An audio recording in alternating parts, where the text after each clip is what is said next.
You said before that because there's a nursing shortage, there's this idea that we just need to pump out more nurses, but you describe this as pouring into a leaky pipeline. What is it that is missing from the bigger conversation here? Ooh, how much time do you have? A long Because this is not a short answer. There are quite a few things missing. There's not just one hole in our bucket, there's quite a few. People think, oh my gosh, we need to fill the pipeline, fill the pipeline. And that is one component, of course. We need to elevate the nursing profession and drive interest and get students into school. So, one thing Archer does, we get you prepared for your entrance exams. We help you get into that nursing program.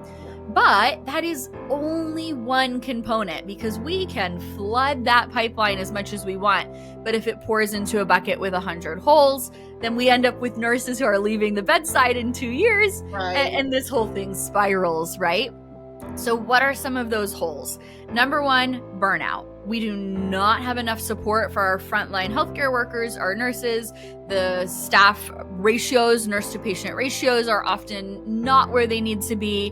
Nurses get really tired really quick. There's also a lot of workplace violence that seems to get worse and worse. We just had a recent report from the NCSBN citing workplace violence and burnout as two of the top 5 reasons that nurses are leaving the bedside. One of the big holes that I think a lot about is how engaged are new nurses in the nursing profession from day one? How are we supporting their educational journey? And what we can do to lift students and novice nurses up in that stage, I think can make or break whether they remain with us in the nursing profession.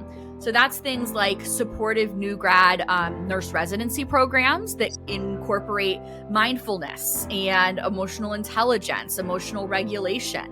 Huge. I mean, you're working in an ICU dealing with life and death. You don't have that emotional regulation, you're going to be burned out really quickly. So how can we coach you on that? How can we integrate mindfulness into your 12-hour shift in a way to help you actually be more successful? Secondly, you need mentorship. We need our preceptors to teach us how to do the things. And then we need our mentors to teach us everything else that wraps around that. How are we going to be carried through this journey?